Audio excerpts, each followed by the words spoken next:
O filósofo Kierkegaard me ensinou que cultura é o caminho que o homem percorre para se conhecer. Samba do Mato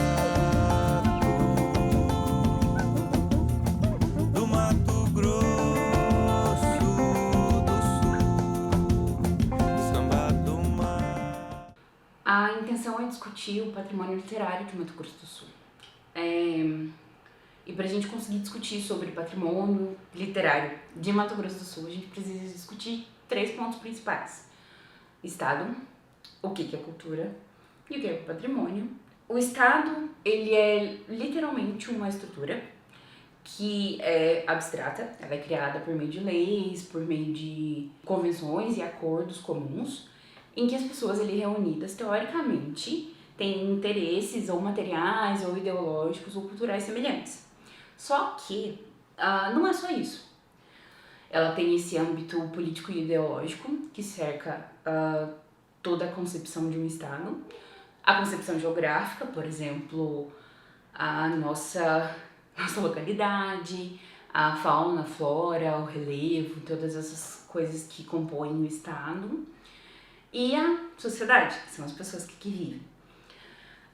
Olhar para um patrimônio ou para um Estado, para uma cultura de um Estado que seja composto por culturas de forma bem múltipla, suponhamos. É impossível a gente definir que Mato Grosso do Sul é só uma coisa. Eu não sou só uma coisa, eu acho que vocês também não são.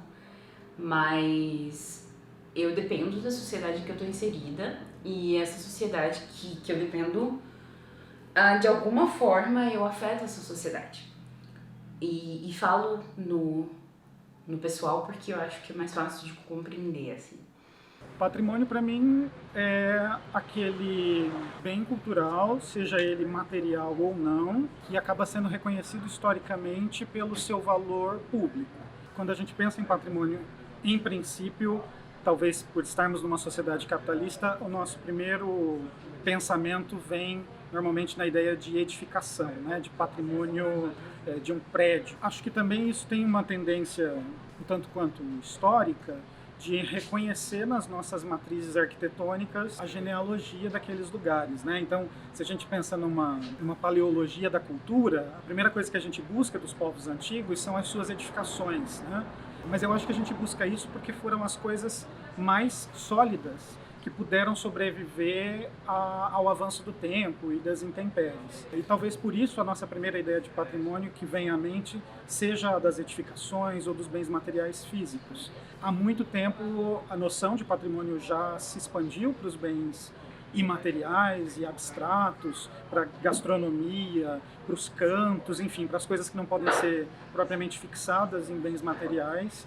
E eu acho que esse é um ganho sobressalente em pensar em termos de bens culturais como bens patrimoniais. Porque, como eu dizia de início, se isso tem algum tipo de contaminação com a ideia da sociedade capitalista, por um lado isso é negativo à medida em que o capitalismo tende à propriedade privada, né? E o patrimônio eminentemente é uma noção pública, de compartilhamento público. Agora, se, por outro lado, a gente se apropriar do patrimônio como um bem público que é, e entender que o público é aquele que é de todos, e, portanto, é meu e precisa ser conservado como tal, isso seria um ganho em termos de preservação da nossa memória cultural, seja ela física, seja ela materializada na arquitetura, mas também nas histórias que são passadas de pais para filhos, nas lendas urbanas, na nossa literatura, e assim por diante. O patrimônio dentro da cultura, ele é algo que vai dentro do discurso, dentro das discussões, dentro do que eu tenho intenção de manter, do que eu tenho intenção de apagar. E sendo assim, o patrimônio é um dado estrutural. Ele faz parte de uma estrutura de construção de sujeitos. Ele faz parte de uma construção político, ideológico e social da nossa noção de quem nós somos, da nossa noção do papel que a gente ocupa dentro da nossa sociedade. Se a gente for parar para pensar, por exemplo, a gente já nasce num lugar em que a nossa língua é pré-determinada. Eu nasci aqui no Brasil e a língua que eu vou falar, eu não escolhi a língua que eu vou falar. Eu não escolhi algo que determina a maior parte das coisas que eu sei e que eu sou, que é a minha língua. A gente é incapaz de abstrair algo que a gente não conhece, a gente só conhece aquilo que a gente nomeia. Esse discurso, esse poder do discurso, esse poder dessa escolha, esse poder de apagar e controlar o que a gente lembra, o que a gente escuta, é algo bastante recorrente dentro dessas discussões de patrimônio. Tem um professor da UFRJ, o professor José Reginaldo Gonçalves, que estaria aqui conosco, mas infelizmente não pôde estar. Ele fala em algumas palestras que ele foi para a Universidade da Virgínia, conheceu o professor Richard Handler. Esse professor tinha passado um tempo no Canadá e ele descobriu, nas pesquisas que ele estava fazendo, que algumas pessoas nasciam em Quebec, já nasciam no Canadá e tinham pouquíssima relação direta com a França em si, mas que mantinha culturas e comportamentos que repercutiam esse caráter francês do Canadá. Ele faz uma tese a respeito disso, e então ele entende que o patrimônio é um processo de autorrepresentação.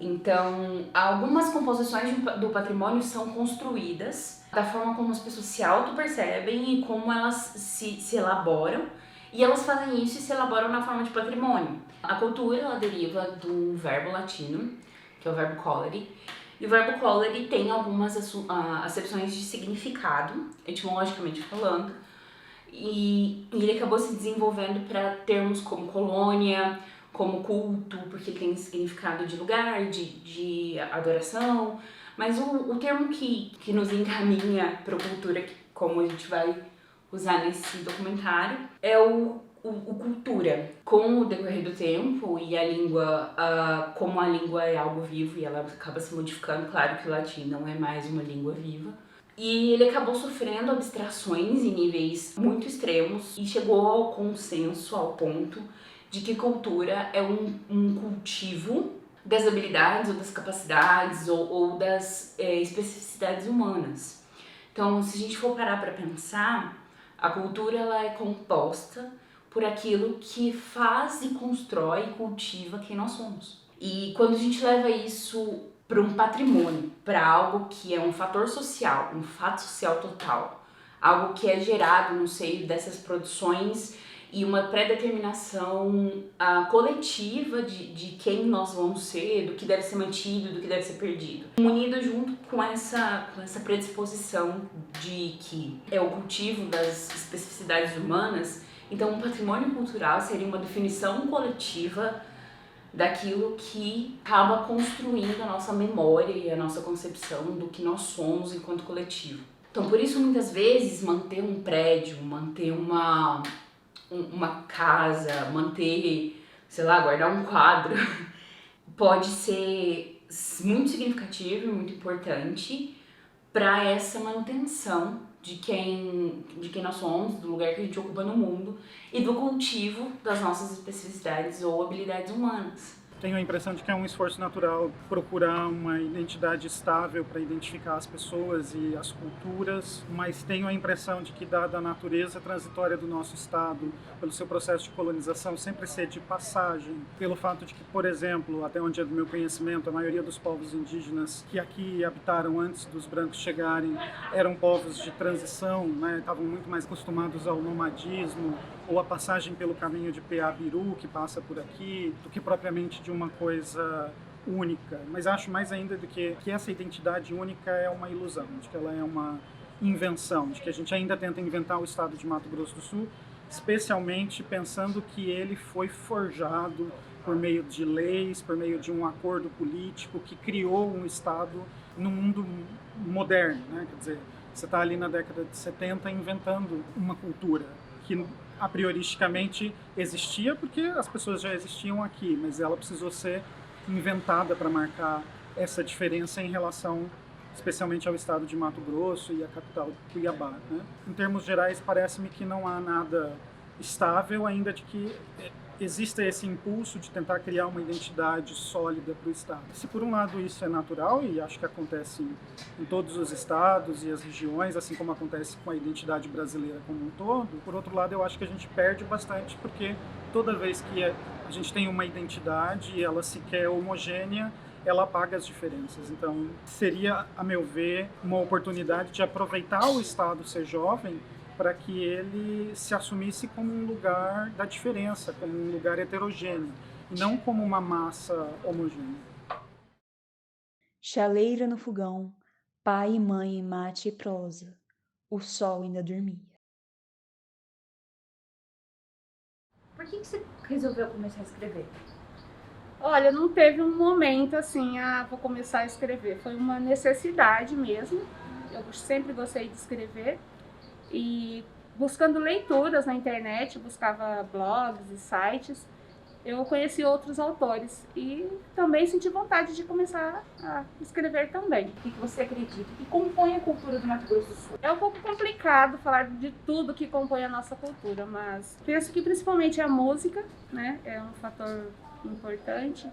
E não só a música sertaneja, o chamamé, mas também o blues, o rock, o samba e outras vertentes musicais. Acho que a gastronomia é muito forte aqui e outros elementos como a literatura são, digamos assim, exemplos bem amplos, né? Mas é um pouco isso, música, literatura, gastronomia. Olha, acho que em alguns momentos o que eu escrevo pode representar Mato Grosso do Sul por trazer esses elementos e eu espero que sim, que um dia faça parte, mas assim, não escrevo com essa intenção, né, de representar Mato Grosso do Sul, porque é muito múltiplo, né? Eu acho que reflete, porque são vivências, experiências minhas, ou como eu costumo dizer, memórias que só de escutar aprendi, né? Então são coisas que eu aprendi da minha avó, da minha mãe, das minhas tias, e esse resgate ele permanece. E coisas de vivência mesmo, de olhar, de reconhecimento da paisagem, de uma avenida, isso acaba aparecendo dentro do texto.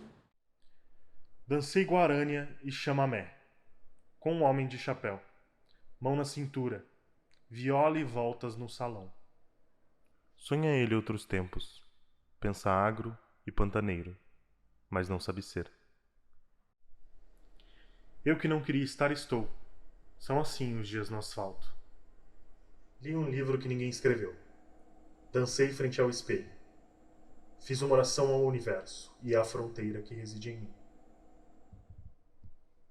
Entre polcas, rock e harpas, entrelaços, rifes de solidões e nas ruas longas largas, cidade sitiada.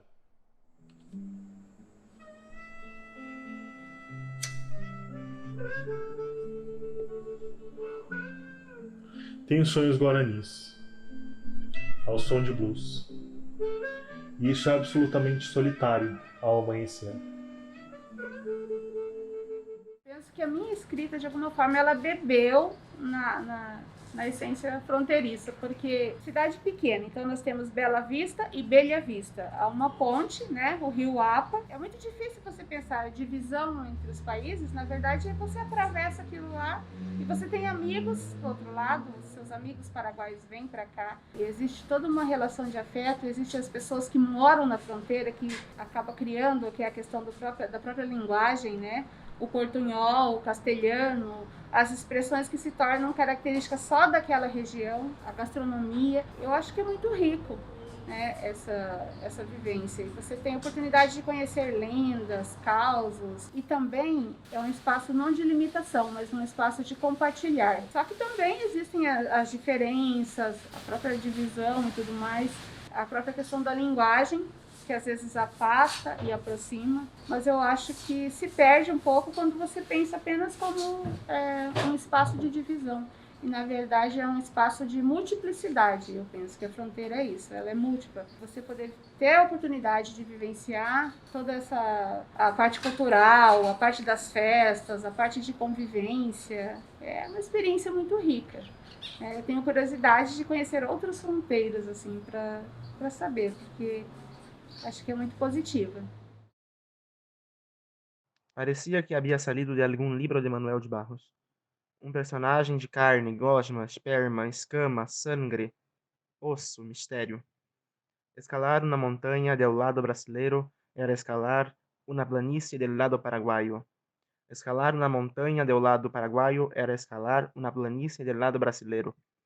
Em ambos de los lados de la fronteira, que implicavelmente apodrece, ninguém consegue escalar planícies tão bem como ele.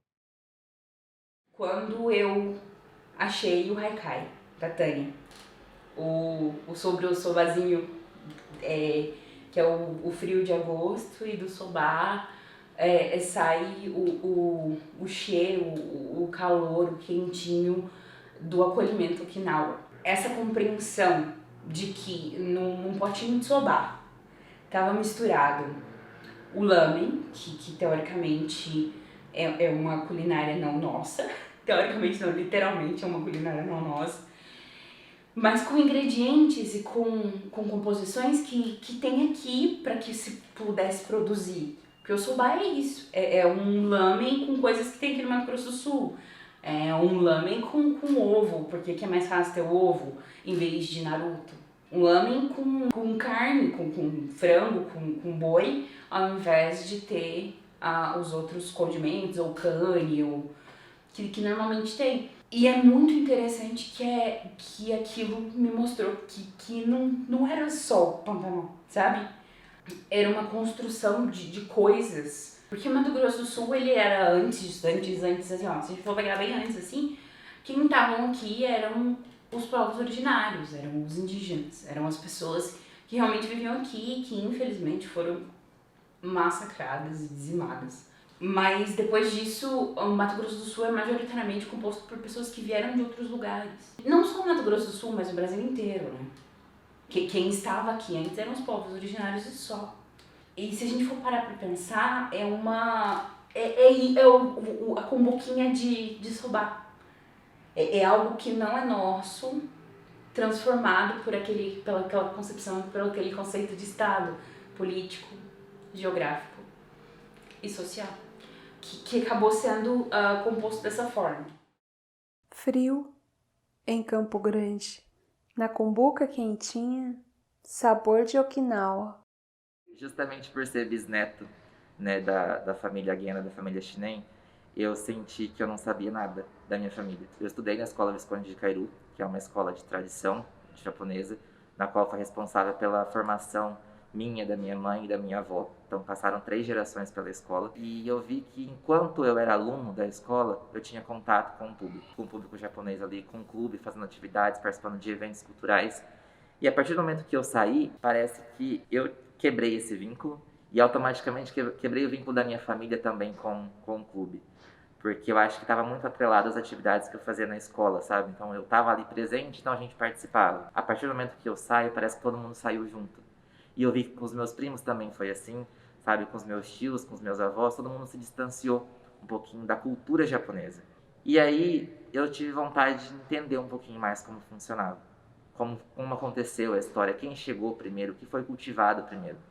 E eu comecei em uma das disciplinas do meu mestrado, sem pretensão alguma ainda de seguir como dissertação com esse tema, era a disciplina de Patrimônio Histórico e Cultural, e eu trabalhei um pouquinho da imigração japonesa aqui em Campo Grande. E eu vi, nossa, é uma história muito interessante, eu não sei nada do que aconteceu com a minha família.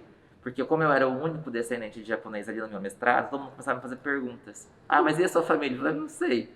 E aí eu fui lá atrás. E aí eu vi que tinha bagagem para isso. E hoje, por fazer parte da família Guena, que é uma família responsável pelas hortaliças da Guena, que tem vários supermercados aqui em Campo Grande, eles têm uma história muito bonita, que começou lá em 1929 com a chegada dos meus bisavós. Então eu quis contar um pouquinho dessa história, eu escolhi esse tema justamente como um tributo de celebração, mas também pela uma questão de pertencimento, sabe? É a minha história, eu faço parte disso e eu não sei. E se eu não sei, é porque ou eu não tive interesse durante esses anos para entender tudo isso, ou as pessoas também não tiveram essa importância de repassar essa história para que a gente possa seguir para as próximas gerações. Então, por pertencer à 4ª geração, eu pensei na 5ª, na 6ª, na 7ª, no que vai vir pela frente. Porque se uma pessoa da 4ª geração, que é a atual geração, não tiver esse interesse em preservar, essa história não vai ser disseminada para frente também. Eu acho que a literatura já ocupou um lugar mais central na cultura brasileira. Não sei dizer, é realmente uma impressão que eu tenho. E acho que os bens culturais aos quais nós temos nos apropriado contemporaneamente, eles estão muito mais fragmentados ou pulverizados em outras formas de cultura que não são a prioristicamente reconhecidas como literatura, como a música popular. Quando eu falo em música popular, eu não estou pensando só na MPB, que virou um rótulo comercial.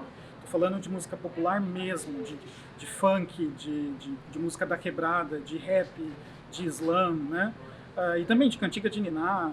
Quer dizer, eu tenho a sensação de que pensar a literatura como um bem, como um patrimônio cultural, é pensar em um objeto que ao mesmo tempo se direciona tanto para um patrimônio físico, uma vez que historicamente as bibliotecas são os lugares onde a gente sedimenta o nosso conhecimento e as nossas culturas, mas também como um patrimônio imaterial e abstrato, uma vez que a nossa literatura, uma grande parte dela, tem forte apelo oral, né? Eu acho que, e não quero também criar mais uma hierarquia, mas eu tenho a sensação de que a força maior da nossa literatura está naquilo que ela tem de não escrita. Eu acho que a maior parte da literatura brasileira, agora estou falando em termos gerais, está, por exemplo, no repente, né, no coco, no congado, nas músicas que são cantadas, nos pontos de macumba, nos hinos das igrejas. Eu tenho a impressão que se a gente alargar a ideia de literatura para além do objeto livro, que é cercado por uma aura, se torna mais positivo porque a gente vai pluralizar a nossa ideia de literatura e, consequentemente, a nossa ideia de cultura. Mas por que a decisão de mexer com livros? O projeto ele surgiu em meio à pandemia, justamente porque eu estava sem fazer nada e eu queria buscar alguma coisa que eu pudesse ocupar a minha cabeça. E aí teve um dia que eu vi uma amiga minha que ela postou um livro que ela comprou de um projeto lá de Curitiba, que chama Ao Colher. E eu fui buscar entender o porquê desse projeto, como que funcionava. E aí eu fiz um estudo aqui em Campo Grande e eu vi que não tinha esse projeto. Daí eu convidei mais 3 amigos, né, que foi a Lorena, o Guilherme e a Letícia, para tentar trazer esse projeto para Campo Grande. E a menina foi bem simpática comigo de Curitiba, falou assim: João, é só você fazer, faz do seu jeito que vai dar tudo certo. E aí a gente começou a buscar nomes, né, para o projeto. E aí a gente queria atrelar um pouquinho a ideia do livro com a questão das ONGs. O projeto, nós vendemos livros usados, né, por um preço bacana, por um preço mais acessível, no qual todo o valor é destinado a ONGs que cuidam de animais abandonados e vítimas de maus tratos de Campo Grande. Então a gente deu essa ideia do nome Livraria e nós começamos na cara e na coragem, pegando livros que a gente tinha em casa mesmo, para colocar no Instagram ali e vender. E é engraçado porque no segundo dia de projeto, nós fomos convidados aí por jornais, pela televisão, para trazer uma reportagem sobre o projeto. E no segundo dia a gente já atingiu mais de 2.000 pessoas. Então foi uma coisa louca, assim, para falar que é uma proporção muito estranha. E aí na primeira semana a gente recebeu uma moção de congratulação na Câmara dos Vereadores e acabou gerando muito fluxo também de pessoas. Então assim, hoje a gente está com 10 meses de projeto. O projeto ele arrecada mais ou menos de R$2.000 a R$5.000 por mês. Né? Varia muito da questão de quantidade de livros, a questão da ONG, como que é feita essa parceria de mão dupla. A gente destina livros aí para o Brasil inteiro, né, por meio de frete gratuito, então a gente fez muita parceria. Hoje, felizmente, a gente já vendeu para mais de 10 estados os livros, então a gente segue aí num fluxo bem bacana, dando uma segunda chance, né, para os livros, também para os animais, e a gente acaba também disseminando um pouco da cultura. Na verdade, muito começou também no meu mestrado, né, quando eu vi que eu não tinha muito hábito de ficar tendo vários livros em casa e utilizando para minha dissertação. Às vezes você pegava emprestado com um, pegava emprestado com outro, e às vezes você ganha um livro, ou você compra um livro, você lê e acaba engavetando. E eu achava importante porque eu tinha livros que eu usei no meu mestrado, que a minha orientadora tinha, mas que eu não achava para vender. Que às vezes tinha na associação, mas não tinha ali para vender. Então eu achei que seria uma troca, sabe? Que essa questão da troca literária, que seria também uma troca de conhecimentos, ajudaria muito em vários aspectos. E você acha que é só a sua família, o seu núcleo? Você acha que no Mato Grosso do Sul, em geral, as pessoas não têm, vou usar a palavra que você disse, essa doutrinação de conhecer além ou mais sobre o Estado em si? Eu acho que a gente sempre tende a gostar mais do outro, sabe? Daquilo que tem uma relevância talvez maior. Eu acho que isso faz com que a gente desvalorize um pouquinho o nosso Estado. Que por mais que a gente saiba que é rico em muitas informações, e quando a gente fala de cultura também, usando o que você me disse, a questão de patrimônio, ela é muito importante. A gente vê que nós temos muitos pontos turísticos aqui em Campo Grande, cada ponto turístico tem uma história por trás disso tudo, e a gente valoriza sempre o que está fora daqui. Então eu acho que é uma desvalorização meio que geral, sabe? Que talvez falta um pouco de incentivo também, e às vezes de interesse nosso de aperfeiçoar, de buscar entender um pouquinho mais o que a gente tem de valor aqui dentro do Estado. Para você ter um espaço cultural alternativo em Mato Grosso do Sul, você tem que ter uma força de vontade muito grande de fazer acontecer, porque é muito difícil, assim, a parte financeira você vai ter que lutar muito mais que outros espaços, a parte de conquistar o público você vai ter que lutar muito mais, a parte de você conseguir formular artistas que se apresentem dentro do molde que você acredita como cultura é mais difícil também aqui em Campo Grande, mas também principalmente pela aceitação da sociedade, assim, tudo que é visto como contracultura ou que foge dessa cultura tradicional agropecuária que a gente tem no estado, tem uma certa rejeição no senso comum da grande maioria, né? Então quando você abraça alguns formatos que não são tão comuns, se você vai abraçar o punk, o hardcore, for abraçar o reggae, você for abraçar até a MPB de composição própria, a própria sociedade tem uma resistência muito grande de aceitação. A gente tem meio que a cultura de querer pegar de outros estados coisas que a gente não precisa. A gente tem uma identidade tão forte, a gente tem artistas sensacionais aqui no estado que não são valorizados como deveria, né? A literatura, ela que vai guardar, vai resgatar, vai manter ali escrito, detalhado, sobre o que está acontecendo, sobre os viés do momento que estamos passando. Foi sempre através de um poeta, sempre através de um artista que se resgata historicamente. A literatura é um patrimônio cultural, com certeza. Dos autores de Mato Grosso do Sul, eu gosto muito de dar justamente essa visibilidade para os nossos autores da terra, para os nossos literatos, para os nossos artistas, mas quando pergunta qual obra ou qual autor, né, fica naquela dúvida se a obra, se é o literato publicado certinho, com editora, com livro, né, todo formatado, ou se é a literatura oral, a literatura dos contos, a literatura da poesia, da declamação, que é o que muito tem no interior. E não tem esse olhar para essa literatura. Porque, por exemplo, eu mesmo só consegui publicar os meus livros através de editais, e esses editais eles não abrem para o interior. Então lá tem muito autor, lá tem muito poeta, lá tem muito compositor, mas nenhuma obra é feita. Mas eles não vão deixar de ser autores, não vão deixar de ser artistas, porque não tem publicação. Gosto bastante de Hélio Cerejo, né? Li bastante Hélio Cerejo. Gosto muito da poesia de Manuel de Barros, não só a poesia de Pantanal, brinca com a palavra, a metalinguagem, aquele contato com a terra, com a natureza. A obra de Brígido Ibães, muita gente não conhece, mas recomendo muito. Ele tem um romance que é sobre Silvino Jacques, que foi uma espécie de bandoleiro aqui na nossa região. Poeta, bandoleiro, assassino de aluguel, enfim, são várias versões sobre o Silvino Jacques. E quando você lê a obra do Brígido Ibães, é como se você estivesse percorrendo as estradas de Mato Grosso do Sul. Essa construção da língua com a realidade, da língua com as coisas que a gente conhece, é muito importante. Então as palavras, elas definem as coisas. E elas carregam todo um traço social, histórico, político dentro delas. São cristalizados entendimentos e funcionamentos de uma sociedade como retratos, literalmente como fotografia. Se a gente for pensar, por exemplo, nos candis, que desenhava primeiro uma árvore e aquilo era a letra de uma árvore.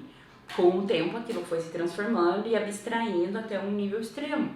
Mas isso aconteceu com a língua anglo-germânica, com a língua latina, com todas essas outras definições.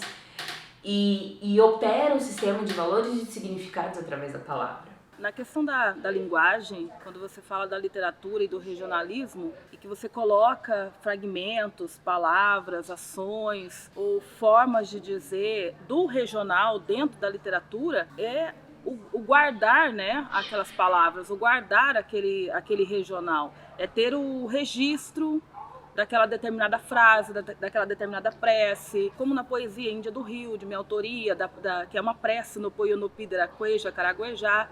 Então você registra aquilo e deixa esse registro daquele determinado dialeto, daquela determinada forma de falar. Não é só também os dialetos originários, mas sim o jeito pantaneiro de falar, o jeito caboclo pescador de falar, o jeito ribeirinho de falar. Isso é literatura, isso é o português brasileiro, isso não é forma escrita errada, nem se usa mais aspas nessas palavras, porque o regionalismo é o nosso português brasileiro. E isso pega várias influências, principalmente nós, trazemos essa influência dos povos originários, que é muito mais do que você escrever através do olhar originário. É você registrar o olhar originário. Dependendo do que eu falar, dependendo do que eu fizer, dependendo da expressão que eu usar, alguém daqui a 50 anos, ela não vai compreender. E é muito importante que a gente entenda que as palavras se transformam, que a vida se transforma e que a gente se transforma. E por isso que é interessante a gente olhar, por exemplo, a etimologia da palavra cultura, para a gente entender que, na verdade, cultura é aquilo que cultiva a gente. A literatura, ela tem a capacidade de organizar a gente, de fazer com que a gente se entenda enquanto ser humano, que a gente entenda o outro ser humano, que a gente acesse esses outros seres humanos. É muito incrível que uma frase, um pedaço de uma palavra, o que ela é capaz de causar no outro. Ela faz com que a gente acesse o outro. Ela faz com que a gente compreenda coisas que a gente é incapaz de compreender dentro da nossa limitação, sabe? Da gente ler um texto da Tânia Souza e da gente perceber o quanto aquela infância tem um gosto específico que, por exemplo, eu não experimentei. Eu não conseguiria fazer isso se não fosse por meio da literatura, se eu não olhasse isso através da literatura. E eu comecei a pesquisar coisas que saíssem desse... É um cânone, né? Não tem jeito. É um cânone que foi construído, são coisas que são mais louváveis, são coisas que são mais reproduzidas, são coisas que têm mais acesso, as pessoas conseguem acessar mais isso. Ser mais rápida no gatilho, no quintal da infância, Guerrinha de Mamonas. Acho que a minha geração pegou essa transição da cultura de rua para a cultura digital, né? A gente pegou a transição do celular, mas a minha infância ela foi toda feita na rua, brincadeira de rua, esconde-esconde. A gente jogava bola na rua, a gente fazia a guerra de estilingue, a gente sempre tinha a guerra de estilingue. E mamona é uma coisa que a gente tem muito aqui, né? É um mato que nasce pra gente. E era uma das brincadeiras mais perigosas que a gente tinha, né? A gente tinha que brincar escondido dos pais, porque se eu tomar uma estilingada de mamona, você sai sem couro, né? Mas era uma das brincadeiras que a gente mais pirava quando era guri. Era tipo 10 guri de um lado, 10 guri do outro, todo mundo na rua se escondendo, estilingado. Tomava era gurizada chorando, mas fazia parte, assim, acho que essa parte da molecagem de rua, né, que a gente tinha, que a gente ainda tem hoje na parte mais periférica, a gente ainda vê que essa cultura da brincadeira de rua existe, né, mas marcou bastante assim mesmo, essas brincadeiras de rua, porque Ilha de Goiaba é a mais resistente. Ela é resistente, né? Porque ela dobra, né? E a gente ia na farmácia, eu comprava aquele soro amarelo mais grosso para fazer o bagulho ser estilingado mesmo, né. E a mamona, quando vem, cara, nesse estilingue arrancava couro mesmo.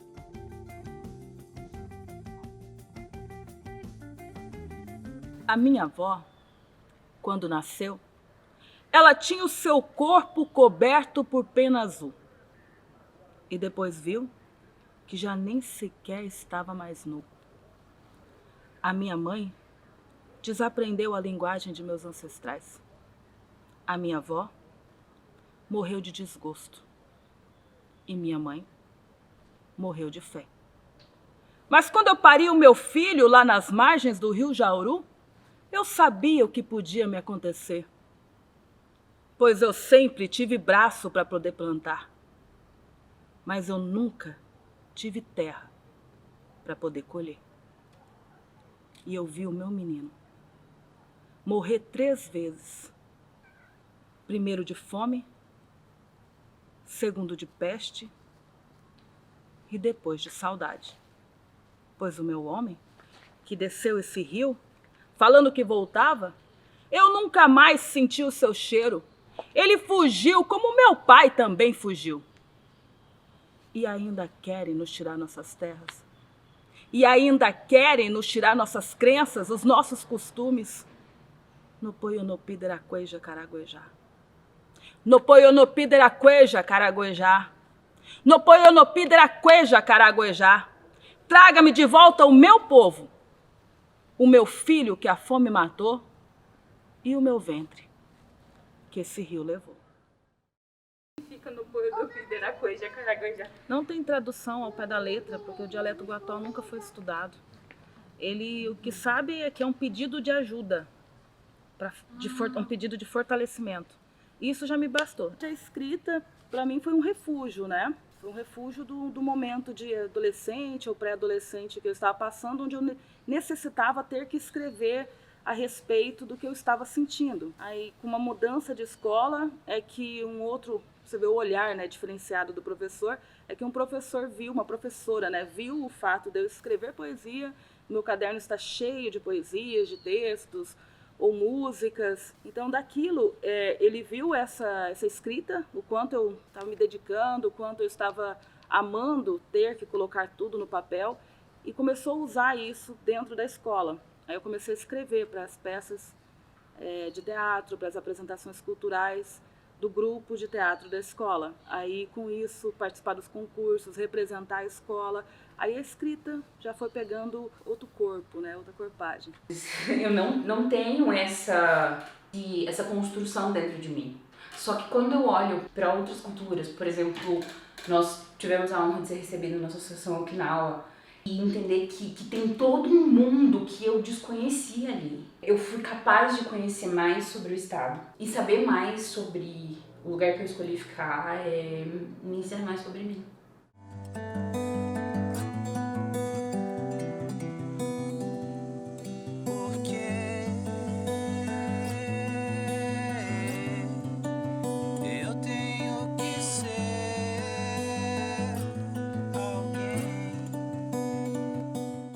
Eu acho que só meu registro de nascimento. Gostar de falar de Mato Grosso do Sul, levar a cultura de Mato Grosso do Sul. Se identificar com as coisas que acontecem no estado e principalmente se identificar com tudo aquilo que o estado tem de valor, tem de crença, tem de tradição, e é poder levar isso com orgulho para onde quer que a gente vá. Eu sou muito ligada ao local onde eu vivo, eu tenho afeto pelos locais.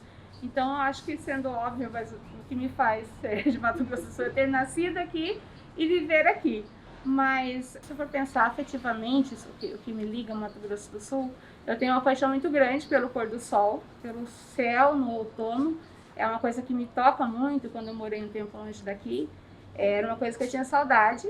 É uma terra de suor e lágrima, de sangue e lágrima, mas é uma terra de muito suor, de um povo que veio para cá com esperança, de originários que estão se reorganizando para poder mostrar a sua existência, né? Depois de vários etnocídios, muitas etnias foram simplesmente apagadas, sendo que elas estão aqui, elas existem, elas insistem. Gosto do lugar onde eu nasci, é o lugar onde eu tenho o meu trabalho, onde eu conheci os meus amigos, as pessoas que eu amo, é onde os meus pais se encontraram, meu pai descendo do Ceará, minha mãe subindo de Santa Catarina, e eles construíram família aqui, e aqui eu acho que é o meu lugar. A influência do Paraguai, para mim, é muito forte. Eu sou uma cria da fronteira, né? Então, o castelhano, o portunhol, isso tudo sempre foi muito forte. Às vezes aparece nos meus textos também.